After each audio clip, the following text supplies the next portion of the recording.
Okay, it's almost lunchtime. This morning I went with Heather to see this new rumoured vineyard that they're building nearby.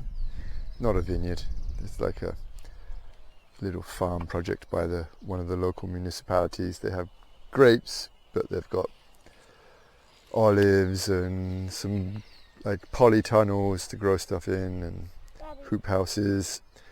So they're doing vegetables and all kinds of stuff. It was interesting to see, and that took up the morning.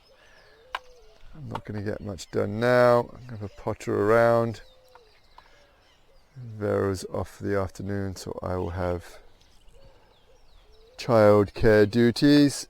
So I don't know how much I'm going to get done this afternoon either. We'll see. Okay.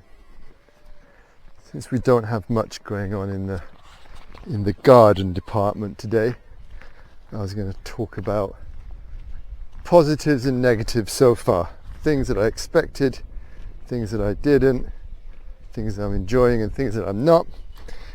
It's the 1st of December, so it's a good time for a recap. Been here 2.5 months, a little more. Let's start with the negatives. Nothing super surprising really, all issues that I knew I was going to have here. One is it's Argentina. Things go slowly, things move slowly, nothing works quite right, which is fine. I'm kind of used to that from Spain. 10 years in Spain prepares you for nothing working.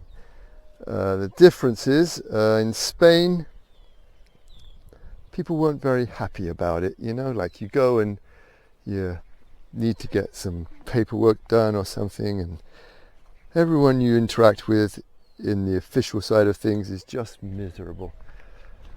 They just don't seem to be enjoying themselves at all. But in Argentina, same problems. Things don't work right, bureaucracy is excessive, too much of it, it's just pain in the butt. Everything you have to do is difficult, but people here are just nice. They're just nicer and happier. I don't know what it is, some cultural thing, I don't know what it is, but they're just happier, they're more happy to try and help when they can, and they understand that things don't quite work right and you just got to deal with it. Whereas in Spain, if you even mention that things don't work as they should, people get uppity. They get offended. Yeah, everyone's like, yeah, it doesn't. We try our best. We do what we can, So that's something that is difficult for me here, as it was difficult for me in Spain. But here I find it easier to deal with, mostly because of the attitude of the people. What else is difficult? The bugs, to be honest. The insects have a predilection for my flesh and blood. Most of the rest of the family doesn't get bothered quite so much as I do, and I'm outside probably more than the other people. So off has become an essential part of my morning and afternoon rituals. Before I do anything, I put the off on. What else is difficult? We're living in a house that has been very kindly and very generously lent to us by one of Vero's uncles. I'm just retying my shoe. By one of Vero's uncles, and super amazingly nice of them, but push comes to shove, it's not our house, so it would be nice to have a place that was ours and we knew we were going to be at for the next, I don't know, however long. This is not that place. So that weighs on my mind sometimes. I can't just go and do whatever I feel like to the house because it's not mine. Fair enough. Other difficult things. On the global scale, in Argentina, we're actually pretty well located. We're right in the middle, so we're 6 or 7 hours from Buenos Aires. We're about 10 hours from San Martin, which is where other people in the family live. And then if you want to go up to Mendoza or Salta or anywhere like that, it's a day's drive. You know, it's everything is pretty accessible. On a global scale, we're way out in the middle of nowhere. It's just hard to get anywhere. You got to go to Buenos Aires, and you got to fly out of Buenos Aires.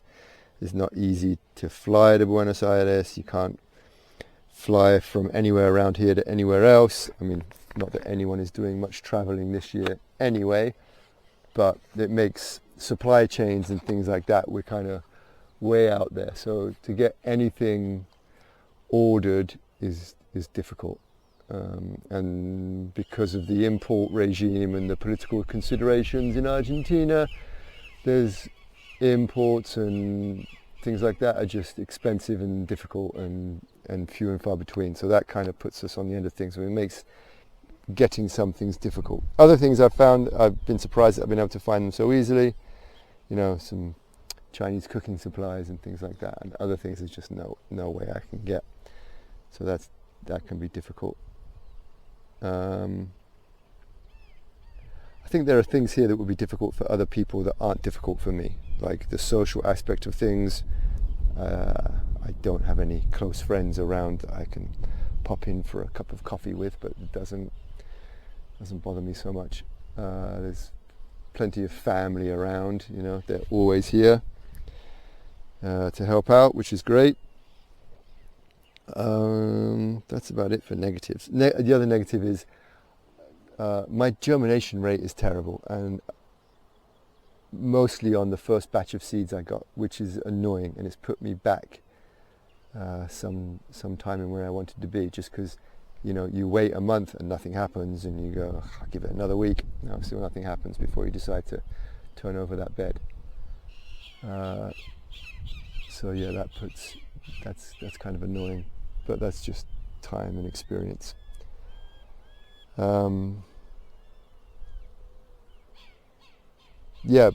Positive things.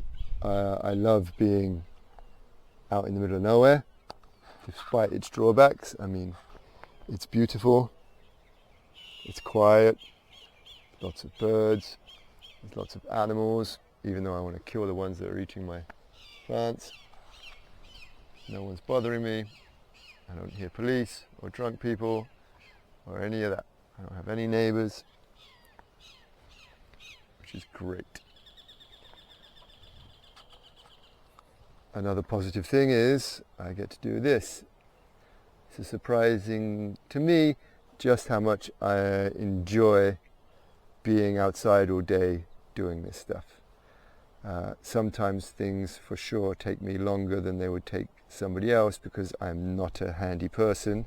I've never done anything like this before, and when I do something, for example, build a fence, I'm starting from skill level 0 and moving up, but I'm really enjoying it. Other positives are to see the kids running around and being a bit wild. That's great. Felix on the horses, he's super confident being outside, which is great. They just adapted like super quickly, really good. Felix the other day said he wanted to go to Granny's when Vera was going for lunch, and he started out on his bike, and before we knew it, we got a phone call from Vera's mum that he'd already arrived, and that's 6.5 kilometers, 4 miles away. And he said he didn't get scared, he didn't get lost, he just went boom, boom, boom, boom, boom, and he arrived, which is cool. And just to see them running around and playing outside all day long it's really good. It's gratifying. That makes everything else worthwhile. The other bad thing I was going to say about our relative isolation is what we're going to do for money one day is a bit more difficult. If I was somewhere more urban, I would have much more options, many more options, but here I don't really know. We'll see. The other positive thing is in this crazy year, it's good to be close to family, Vera's family. It's a shame I can't be closer to mine, but it just wasn't an option really. Not much happening on the gardening front today. Took the kids to the pool. We had lunch. Tomorrow I'm going to try and go back to the bamboo jungle and get a lot of bamboo. Finish that fence and start doing some... Start thinking about trellises. I don't need to put them in yet, I don't think, but start thinking about it. Have a good weed, maybe do some more planting on rows where nothing has grown. I'm going to do this bed next, I think. Bed 5 that will be. Still bed 6. Nothing going on there. It's very strange. I don't know what's going on. This, see, it's very bare. I expected this, and this one's quite bare. These are the ones that got really dug up by the skunk. And this one, there's a few, 2 beetroots and 2 chard. The rest also got dug up. So that's what's going on there. I'm going to have to replant. This has got some radishes coming up, but that's the plan. Okay, because I'm impatient and because they're getting a bit eaten by the bugs, we are going to take up these beetroots, let's call them baby beets, and this chard or acelga is looking a bit droopy now, but it'll perk up once we put some water on it. It's just from being hot today. And maybe we'll take some salad leaves as well, and we'll have a salad with dinner. Right, you ready to dig up? Yep. Start with the beets. Start at that end, because we're going to eat the beet leaves as well. No, start at the other end.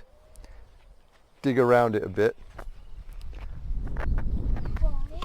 so we can get the beetroot out. I'll come back when it's all done. So instead of leaving the beetroot to get eaten by the bugs, Felix and James picked it, and they're only small, but we're gonna have... This is a big one. Yeah, we're gonna have baby roasted beetroots rather than letting the bugs have them, and I'm gonna saute the greens.